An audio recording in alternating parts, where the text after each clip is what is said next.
बीमा की miss selling पर रोक लगाने के लिए उपभोक्ता मंत्रालय के सचिव ने वित्त मंत्रालय को पत्र लिखा। इस पत्र में यह कहा कि बीमा एजेंट ग्राहकों से पॉलिसी बेचने के दौरान हुई बातचीत का ऑडियो वीडियो रिकॉर्ड रखें।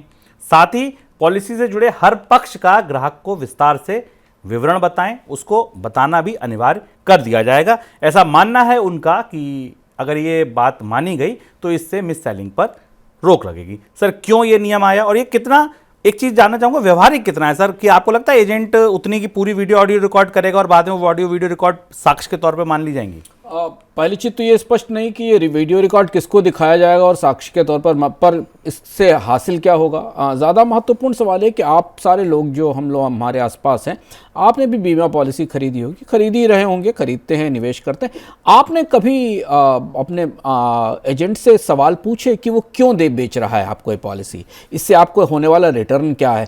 बाकी जो चीज़ें बाजार में जहाँ आप निवेश कर सकते हैं, चाहे वो गोल्ड हो या म्यूचुअल फंड हो या बाकी चीज़ें, उनकी तुलना में कितना रिटर्न है? आपको इस पॉलिसी की ज़रूरत क्यों है? आपकी लायबिलिटीज़ कितनी है, देनदारियाँ कितनी हैं, उनसे ये पॉलिसी कैसे कवर होती है? ये सब ऐसे तमाम सवाल हैं ना जो एजेंट आपको बताता है और ना आप उससे पूछते हैं। आप बीमा को एक सामान्य फाइनेंशियल प्रोडक्ट की तरह, म्यूचुअल फंड की तरह खरीद लेते हैं और यही वो मिस सेलिंग है जिसे रोकने की कोशिश की जा रही है।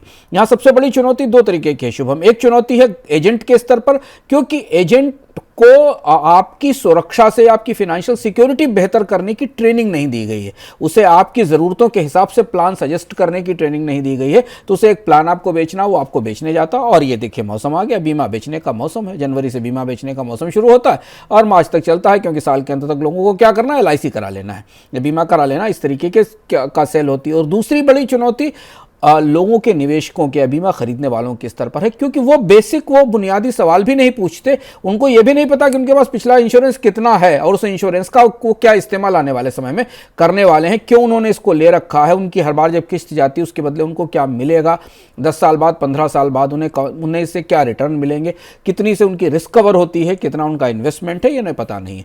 तो अब ये कोशिश की जा रही है कंज्यूमर अफेयर डिपार्टमेंट की तरफ से कि एजेंटों से कहा जाए कि वो जो बता रहे हैं उसमें उसका वीडियो बनाए। पर चुनौती यहां यह कि एजेंट बताएगा क्या?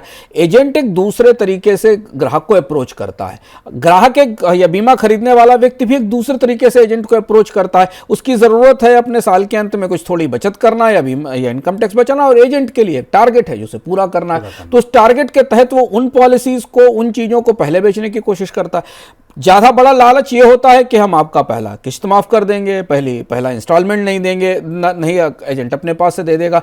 ये जो सारा खेल, सारा बाजार है, इस बाजार में अभी बहुत ज़्यादा पारदर्शिता, स्पष्टता नहीं है। तो एजेंट जो करें वो करें, लेकिन अगर आप इस कार्यक्रम को देख रहे हैं तो आप तो कुछ 10-12 बुनियादी सवाल अपने दिमाग में रखिए, जो एजेंट से पूछिए और अपने बारे में जानिए। हम इस पर बहुत सारे शोज, बहुत सारी चीज़ें, बहुत सारी जानकारियाँ मनी9 पर देते रहते हैं कि बीमा कैसे खरीदें, बीमा को निवेश समझें, बीमा को सुरक्षा समझें।